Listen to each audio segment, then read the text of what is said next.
Okay, let's dive in.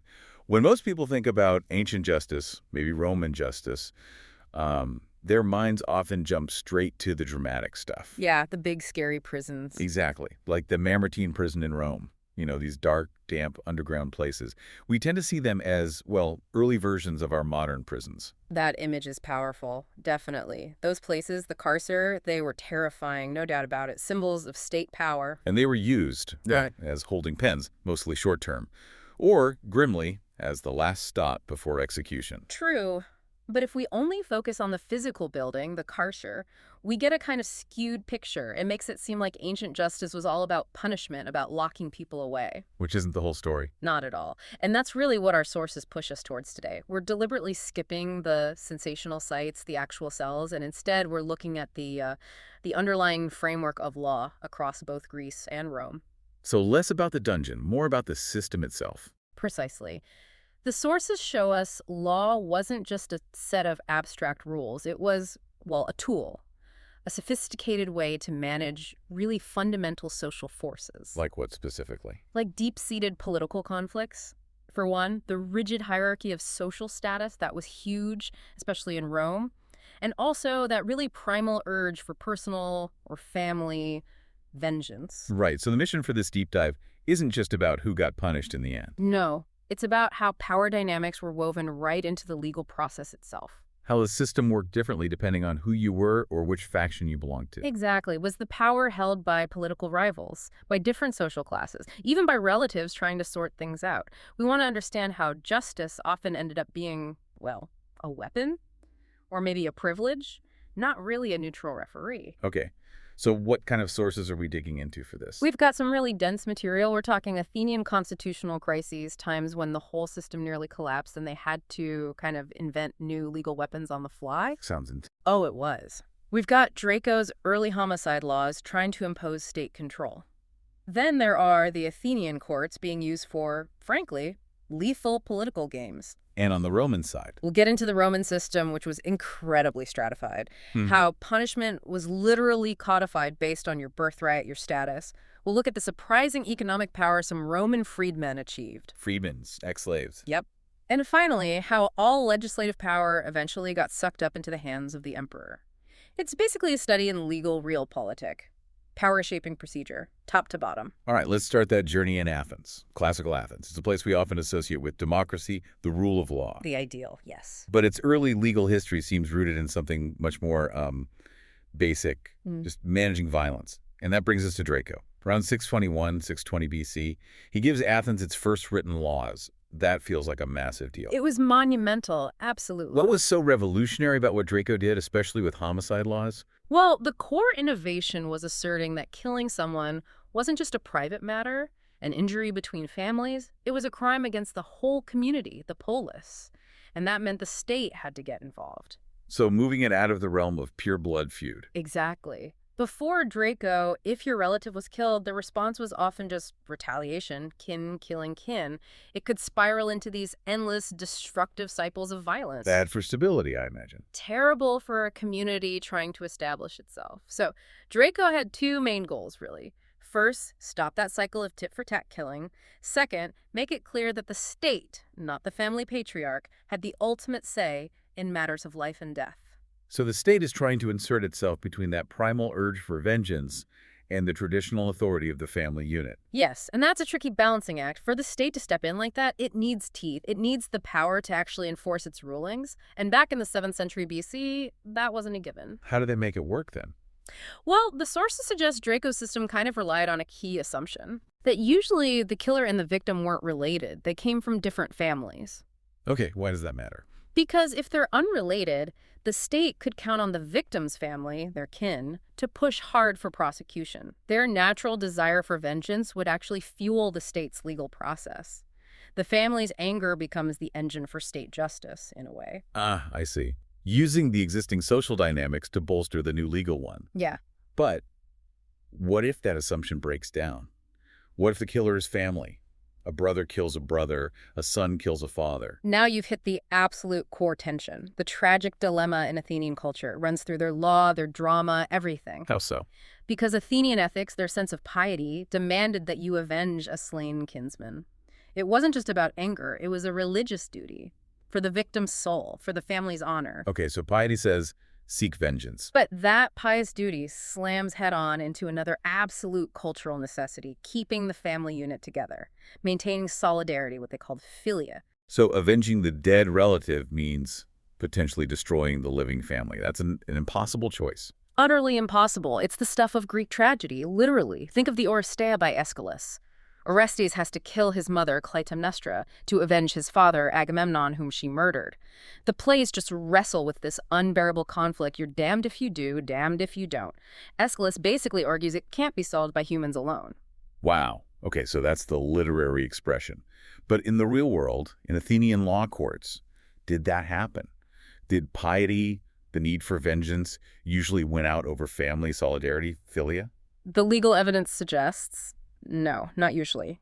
In those terrible cases of killing within the family, when piety and philia were directly opposed, it looks like preserving the family unit, maintaining that solidarity generally won. The family often chose silence. They wouldn't prosecute their own. Often, no. They'd absorb the horrific loss internally, keep the family structure intact even with that wound inside it, rather than tear themselves apart publicly in a trial that could destroy the entire lineage. It was a pragmatic choice, really. Survival of the kin group often trumped the letter of the law or even religious duty. That choice. Yeah. The family deciding whether to prosecute or stay silent. It speaks to what you call the open texture of Athenian justice. It wasn't rigid, it was flexible. Incredibly flexible. It wasn't like flipping through a statute book and finding one single punishment for one single crime. Athenian law offered citizens a whole menu of options for how to respond to a wrong. A menu, what do you mean? I mean, they could choose their path. They could opt for violence themselves, maybe within certain limits, or they could go the legal route, engage in litigation. And even within litigation, the choice of which legal action to bring was intensely personal. It depended on what they wanted to achieve. So you tailor the legal weapon to the desired outcome, like how much vengeance or humiliation you wanted. Exactly. Think about the range. On the very mild end, you had something called a probole. This is basically a lawsuit with no penalty attached. What's the point then? Public shaming. You stand up in the assembly and make your case, get a kind of symbolic judgment against your opponent, humiliate them publicly without seeking fines or anything more severe. Okay, so public shaming is one option. What else? Then you escalate. You could bring a dike kategorias, that's a suit for slander, which carried fines. You're seeking financial compensation and damaging their reputation. Getting more serious. Definitely. Then you could go further, aiming for exile. Agraphe traumatos ek pronoias, that was a public charge for wounding someone with intent to kill. Conviction meant exile. And the ultimate legal weapon, the death penalty option. Right. You had procedures like apagoge. This was basically summary arrest and potentially immediate execution, often used for thieves caught red-handed, or maybe political enemies caught in the act of treason.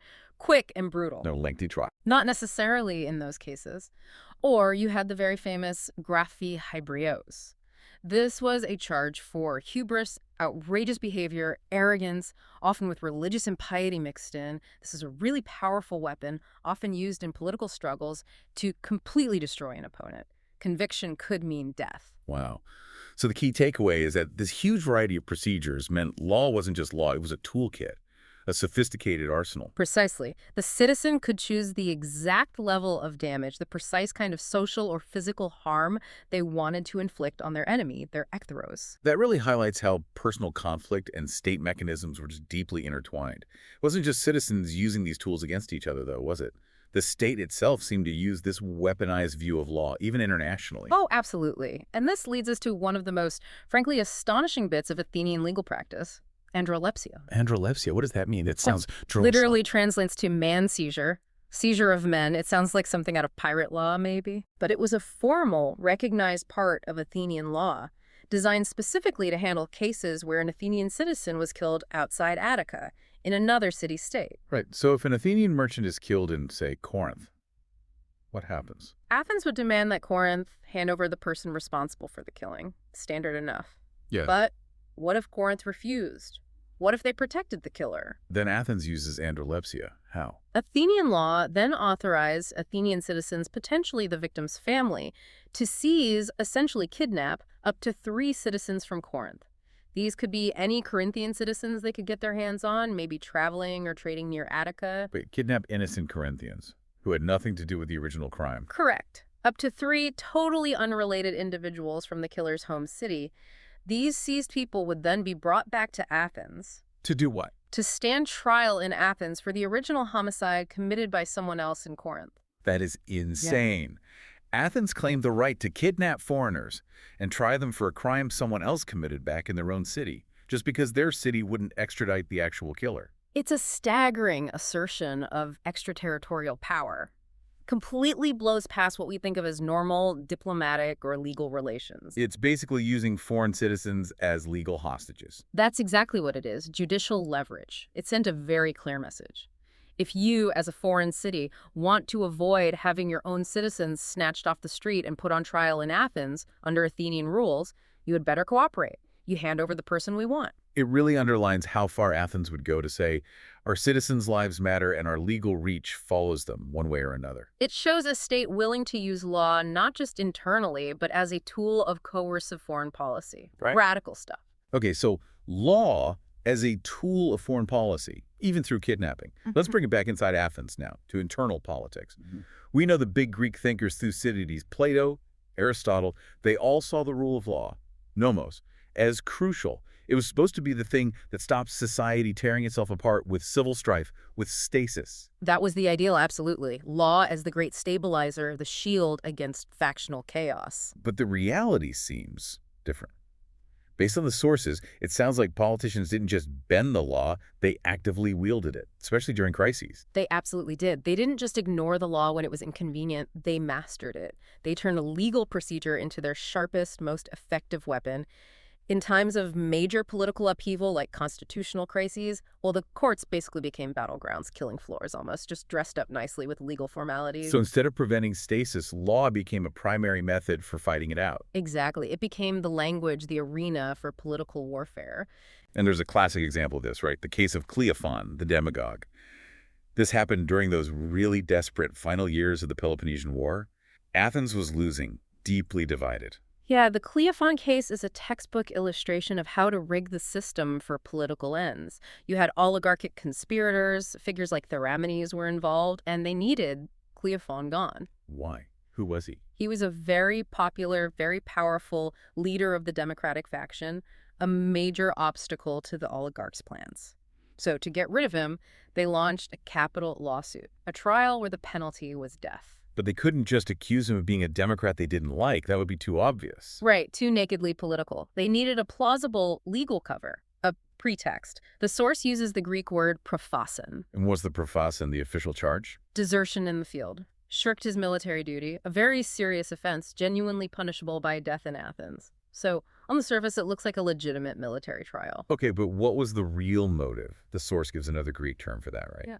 Yes, to do alephthos, the truth of the matter. The real reason they went after him was that Cleophon was fiercely, publicly opposing the plan to dismantle Athens' long walls. Okay, we need to pause there. Dismantling the long walls. That might sound like an administrative detail to us now. Why was that such a critical life or death issue for Athens? Because the long walls were everything to Athens. They were these massive fortifications connecting the city of Athens down to its port, Piraeus. They weren't just walls, they were the symbol and the practical guarantee of Athens' entire naval empire and its strategy. How so? They meant that even if enemy armies were camped right outside the city walls, Athens couldn't be starved out.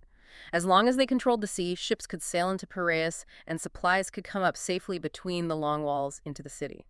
They allowed Athens to withstand sieges indefinitely. Okay. So destroying them wasn't just symbolic surrender. It was total strategic castration.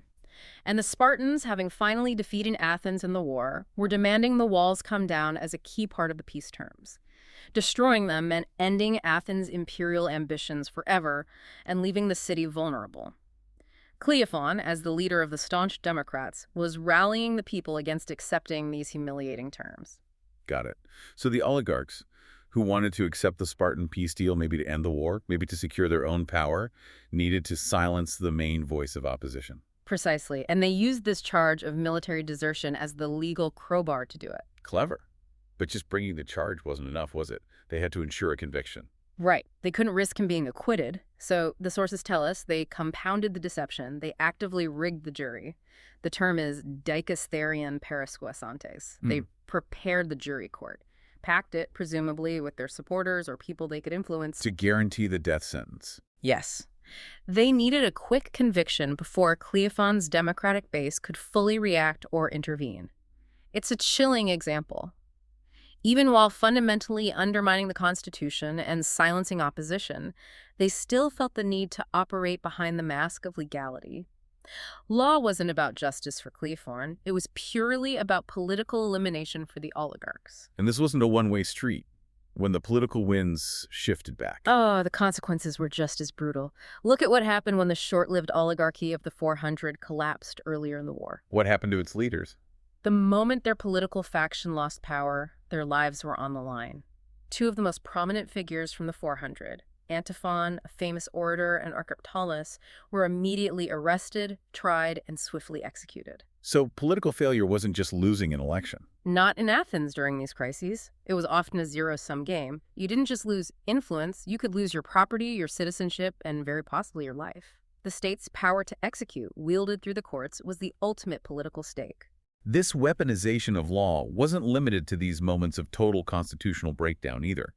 It played out in normal politics too, like the epic rivalry between Demosthenes and Aeschines. Absolutely. Their feud went on for years, and much of it was fought through lawsuits, particularly concerning their diplomatic missions relating to Philip II of Macedon. The courts became the stage for arguing about who had betrayed Athens' interests. What was the core accusation Demosthenes leveled against Aeschines? Demosthenes hammered Aeschines and his political allies, accusing them of deliberately violating the instructions given to them by the Athenian assembly when they negotiated peace with Philip. How did they violate them? Specifically by agreeing to exclude some of Athens' key allies, the Phocians and the Halians, from the protection of the peace treaty. This left them vulnerable to Philip. And Aeschines' faction had initially sold this peace deal to the Athenians with some very optimistic promises, hadn't they? Hugely optimistic, and as Demosthenes argued later, completely deceptive promises. Aeschines and others apparently assured the assembly that Philip would actually protect the Phocians, Athens' allies, and use his power to humble Thebes, Athens' rival. Which sounds pretty good for Athens. Exactly. And furthermore, they allegedly promised that if Athens just made peace, Philip would somehow compensate Athens for losing the strategic city of Amphipolis and even give back the island of Euboea. It was presented as this amazing deal. Too good to be true, perhaps. Entirely fraudulent, according to Demosthenes. The moment of truth, the reckoning, came when the actual results of the peace became clear. And the results were not what was promised. Catastrophically different. Demosthenes relentlessly pointed this out in court speeches years later. The Phocians weren't protected, they were destroyed, their cities leveled by Philip. Thebes wasn't humbled, it was strengthened, becoming a powerful ally of Macedon right on Athens' border. Euboea wasn't returned, it became more hostile. So the trial became about holding Aeschines accountable for that disastrous outcome. Yes. Demosthenes basically asked the jurors, look at the reality. If Aeschines had told you the truth back then, that making peace meant the destruction of your allies and the strengthening of your enemies, would you ever have voted for it, especially when Athens wasn't under immediate military threat? The vast gap between the promises and the reality became the evidence of betrayal. The trial was, in effect, the state trying to assign blame for a massive foreign policy failure. It's fascinating how diplomacy and law courts merged there. Before we leave Athens, we should probably touch on figures like Theramenes again. He seems to pop up constantly during these shifts, always advocating for some kind of middle ground. Theramenes is a really complex and controversial figure. The ultimate political survivor, some would say opportunist. He was constantly involved in constitutional changes, oscillating between democratic and oligarchic regimes. What was his stated goal? His stated aim, or at least the philosophy attributed to him, was finding a constitution where the rule of the many and the rule of the few were fairly tempered, trying to blend democracy and oligarchy into some kind of stable, moderate system. A noble goal. Or just political maneuvering? Well, that's the debate. Was he a principled moderate seeking stability? Or was he just incredibly adept at shifting his position to stay relevant and alive in Athens' brutal political landscape? Even his pursuit of Fair temperance, you could argue, wasn't just about abstract ideals, it was a pragmatic political strategy, a way to navigate and survive the constant tug-of-war between powerful factions. His moderation might have been ultimately about self-preservation in a city where the law was always hostage to the winning side. Okay, that Athenian picture is one of incredible legal flexibility, almost fluidity, adapting constantly to kinship, vengeance, political fights. Now let's shift gears and head across the Mediterranean to Rome. The Roman legal world feels different, more rigid. Oh, much more rigid in many ways. The transition is quite stark. Rome wasn't primarily dealing with the internal dynamics of a single, relatively small democratic city-state like Athens. It was managing a vast, expanding empire and, crucially, a deeply ingrained social hierarchy. And that hierarchy was reflected directly in the law. Absolutely central to it. Roman law drew a very sharp, very clear distinction in how people were punished, based almost entirely on their social status. The fundamental divide was between the honestiores and the humiliores. Right. Those terms are key. Can you break those down for us? Who are the honestiores? Honestiores literally means the more honorable people. This group included senators, equestrians, the wealthy business class, local municipal elites throughout Italy and the provinces, military officers, basically the upper crust, people with recognized standing, wealth, and dignity. And the humiliores. The lower or more humble people. This was everybody else, the vast majority of the population. Poor Roman citizens, non-citizens living under Roman rule, peregrini, laborers, artisans, farmers, and importantly, freedmen, former slaves. And this wasn't just a social observation, Yeah. like saying some people are rich and some are poor. This was a formal legal category. Yes, codified in law. And it had profound consequences, especially when it came to capital punishment cases involving the death penalty. Your status determines not if you could be executed, but how and with what degree of public degradation. So how did it differ? If a high-status honestier was convicted of a capital crime, Their status acted as a shield, in a way. They were typically spared the most brutal and publicly shameful forms of execution. Instead, they might be sentenced to interdictio, which meant loss of citizenship, confiscation of property, and exile. Or perhaps deportatio, forced relocation to a specific, often remote place like an island. They died, perhaps, but not in the arena or on a cross. they retained a measure of dignity, even in condemnation. Relatively speaking, yes. Their status afforded them that minimal protection from the ultimate public spectacle of degradation. And the humiliores, if they were convicted of the same crime. They faced the full horror of the Roman state's execution methods. The most painful, the most public, the most symbolically degrading deaths were reserved for them. Like what? Things like being burned alive, vivi exerantur, being thrown to wild beasts in the amphitheater ad bestias as part of the public games, or crucifixion, perhaps the most infamous, reserved for slaves, rebels, and the lowest classes. It was deliberately varied and deliberately brutal. That sheer variety. Burning, beasts, crucifixion, it seems almost performative. Why did the Roman state invest in such a diverse and gruesome menu of death, specifically for the lower classes? It goes back to that concept of poematus. The fear of punishment. Exactly. It wasn't arbitrary cruelty, though it was certainly cruel. It was a calculated system of social control. The state needed to maintain order among the huge, potentially volatile masses of humiliores across the empire. So the spectacle was the point. The spectacle was the point. By making the punishments for the lower classes so terrifying, so public, so varied, the state created a constant, visible deterrent. It hammered home the message. If you are low status, the state's power over your body and your life is absolute and dreadful. Do not step out of line. It reinforced the social hierarchy through institutionalized terror. That stark, brutal hierarchy makes Rome's approach to slavery and freeing slaves' manumission seem even more surprising, especially when you compare it to Greece. It really is one of the most distinctive features of Roman society. The Roman way of handling manumission was, well, quite radical and incredibly pragmatic. How did it differ from the Greek practice? In many Greek cities, when a slave was freed, they often didn't become a full citizen. They might become a metic, a resident alien, often still retaining some legal or social ties and obligations to their former master. Their status was improved, but still distinct and lesser. Okay, and in Rome? In Rome, if a slave was manumitted properly, typically through a formal process before a magistrate, they didn't just become freed, they immediately became a Roman citizen, civis Romanus. Full stop, with all the rights. With the core rights of citizenship. There might be some lingering social stigma or some obligations to their former master as a patron, but legally, they were citizens. And critically, this wasn't usually a temporary or second-class status. Once you were a Roman citizen, that status was generally secure. It was very rarely taken away. That seems remarkably open.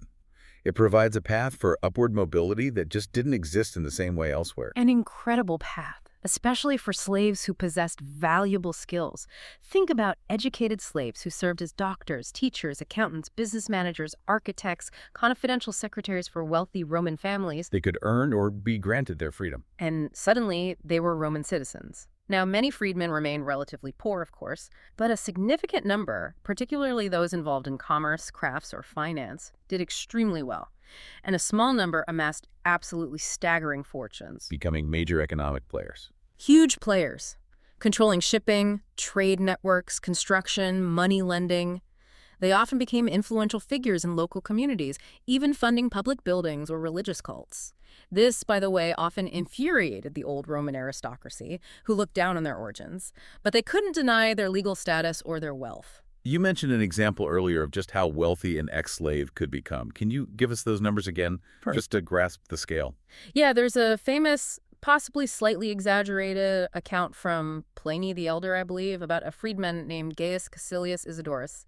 At his death, his estate reportedly included, get this, over 4,000 slaves. He owned 4,000 slaves himself, an S-slave. Yep.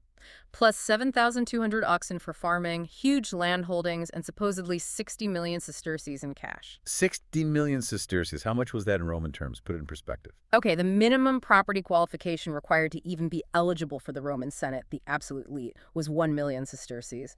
This freedman supposedly had 60 times that amount in cash. 60 times the senatorial minimum. That's mind-boggling wealth. Yeah. What could you even do with that kind of money back then? Could you buy political influence? Fund armies? Well, maybe not fund a whole legion, personally. That was incredibly expensive state business. But yes, absolutely buy enormous political influence. You could fund the careers of senators, control vast swaths of trade like the grain supply to Rome, which was always critical. You could build baths, temples, theaters, create immense public favor. These weren't just rich guys. They were economic powerhouses. It shows that Roman citizenship, once obtained even from slavery, was a potent legal key to potentially astonishing upward mobility. So manumission was one path to citizenship, but Rome also used citizenship strategically, granting it through another legal mechanism, right? Something called per magistratum. Yes, citizenship per magistratum, meaning through holding office. This was another brilliant piece of Roman statecraft, a way to use the lure of citizenship to encourage loyalty and assimilation in conquered or allied territories. How did it work? It essentially meant that if you were a leading man, a local elite, in an allied Italian town, or later in places like Cisalpine Gaul, northern Italy, and you held a significant municipal office in your own hometown, like being an aedile magistrate in charge of public works, or a duumvir, one of the two chief magistrates, you, and sometimes your family, could automatically gain full Roman citizenship upon completing your term. So Rome didn't just impose its rule, it incentivized local leaders to want to become Roman. Exactly. It tapped into local ambition. Why would a Gallic chieftain or an Italian notable want to serve diligently in his local town council, according to Roman models? Because it was his personal pathway to the ultimate prize. Roman citizenship with all its legal protections, privileges, and prestige. So they willingly adopted Roman ways. They willingly integrated themselves and their communities into the Roman system. They became invested in Roman success. It was an incredibly effective, non-military way of binding the empire together, turning potential subjects into loyal, contributing citizens by offering them a clear path of legal privilege. Right, so Roman law clearly structured society internally, defining punishment by status, but also offering these surprising paths to privilege, like citizenship for freedmen or local magistrates. Now, let's connect that legal framework back to how Rome actually ran its empire, particularly the provinces. It sounds like the whole system was deeply tied to economic exploitation, often driven by the aristocracy back in Rome. That's really the bedrock of provincial administration, especially in the Republic and early Empire. It originated in conquest, pure and simple, and that legacy shaped how provinces were governed for centuries. Governed by whom? Professionals? No, that's the key. Provincial governors were typically high-status amateurs, senators, usually ex-consuls or ex-praetors, who held the governorship for a very short term, often just 1 year. And their main goal wasn't good governance for the locals. Their primary motivations were, shall we say, twofold. First, enhance their own personal status and political standing back in Rome. A successful provincial command looked good on the resume. Second, and critically, make money. A lot of money. How did they make money? Was it just outright looting? In the early days of conquest, sure, there was plenty of plunder. But as the empire settled, the profit came from more official channels. Primarily overseeing the collection of taxes often farmed out to private companies, the infamous publicani, and what the sources delicately call the dispensation of justice. Dispensation of justice sounds noble, but it was profit center. It absolutely could be. Think about it. The governor was the ultimate legal authority in the province. He heard major cases, settled disputes, enforced contracts. This gave him enormous leverage. Fees, fines, bribes, gifts to ensure a favorable ruling. The opportunities for enrichment were vast. How much could a governor realistically expect to make? The sources suggest that even a governor who tried to be relatively honest, who wasn't engaging in the most outrageous forms of extortion, could still make enough profit in his single year of office to comfortably set his family up financially for generations. For generations. From 1 year's work. Yes. Remember, many of these men had spent colossal sums back in Rome getting elected to the offices that qualified them for a governorship in the first place. Running for consul was ruinously expensive. A profitable year in a wealthy province like Asia Minor or Syria was seen as the way to recoup those expenses and build a serious family fortune. Provincial governorship was, in many ways, an economic enterprise wrapped in legal authority. The scale of this extraction must have been common knowledge if it actually led to a specific legal reform back in Rome. It was rampant, and it was causing problems, disrupting local economies, provoking unrest, damaging Rome's reputation. It got so bad that in 149 BC, the Roman Republic felt compelled to establish its very first permanent court, a standing tribunal, the Quaestio Perpetua de Repetundis. What was that court for? Its sole purpose was to hear complaints brought by provincials or Roman patrons acting on their behalf against Roman governors and officials accused of illegal extortion, repetundae, taking money they weren't entitled to. So the Republic finally steps in to protect the provincials, a move towards justice. Well, yes and no. It was intended, ostensibly, to provide some check, some avenue for redress, but the result was somewhat ironic. How so? By creating a formal legal process to prosecute illegal extortion, the system inadvertently helped to define and normalize a certain level of condoned extortion. Meaning? Meaning, everyone knew governors were there to make a profit. The court wasn't really designed to stop that entirely. It targeted only the most blatant, excessive, politically damaging cases of theft. If a governor was reasonably discreet, took his customary profits, and didn't cause a major scandal, he was likely fine.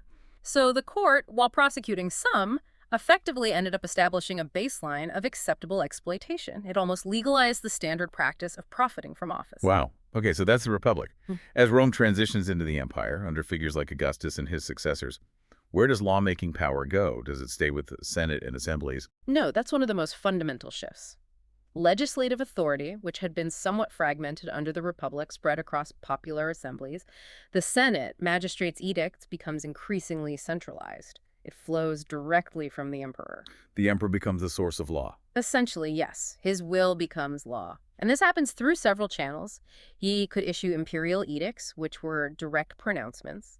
He could deliver speeches, orations in the Senate, outlining proposed legislation, which the Senate would then dutifully approve. So the Senate still played a role. A role, yes, but increasingly a rubber-stamping one. And perhaps most significantly, the emperor's own judgments in cases brought before his personal court, his decreta, came to have the force of law themselves. They set binding precedents for the entire empire. The emperor's personal verdict in one case could change the law everywhere. Correct. These weren't just private rulings. Emperors like Caligula, we're told, regularly published their sentences to make sure everyone knew the new standard. We have examples like Domitian's letter to the town of Falerii, his Epistola ad Falerienses, which clarified a legal point and clearly had empire-wide implications. The emperor's courtroom became the ultimate legal authority. What happened to the Senate's legislative function over time then? Did it just fade away? It was a gradual hollowing out. In the early empire, particularly under Augustus and his immediate successors, there was an effort to maintain appearances.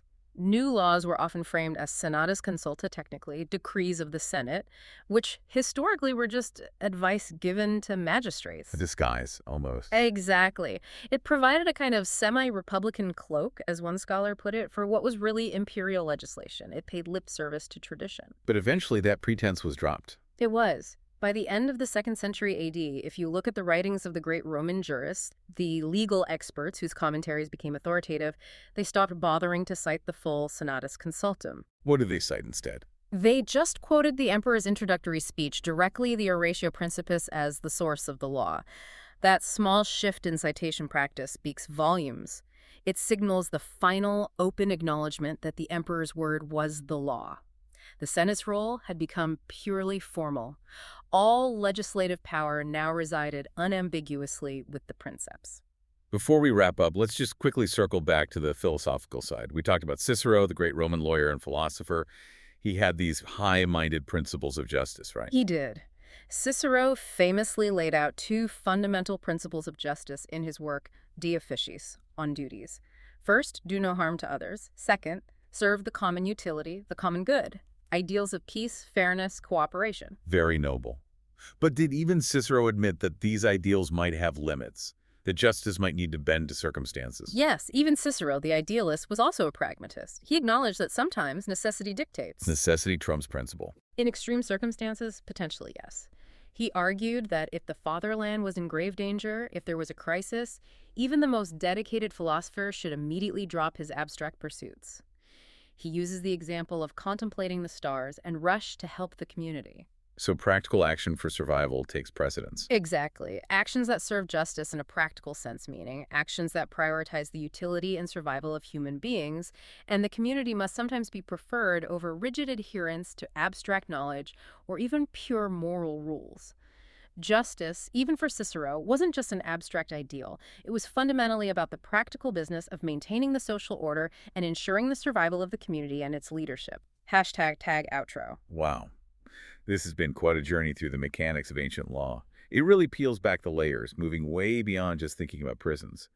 We've gone from those Athenian families caught in that impossible bind between vengeance and keeping the family together, Right, that philia versus piety conflict. through the Athenian political arena, where the courts literally became weapons for eliminating rivals, all under the cover of legal procedure. Like with Cleophon. And then landing in Rome, where the law explicitly codified brutality based on your social class, the inestiores versus the humiliores, while also, paradoxically, offering these incredible routes to power and wealth through things like manumission and citizenship. It really underscores that the concept of justice in the ancient world wasn't some abstract ideal floating above society. It was deeply, fundamentally tangled up with survival. Survival in what sense? Political survival for the elite factions in Athens or the emperors in Rome. Economic survival for governors looking to cash in on their provincial postings. Even familial survival for those Athenian clans dealing with internal homicide.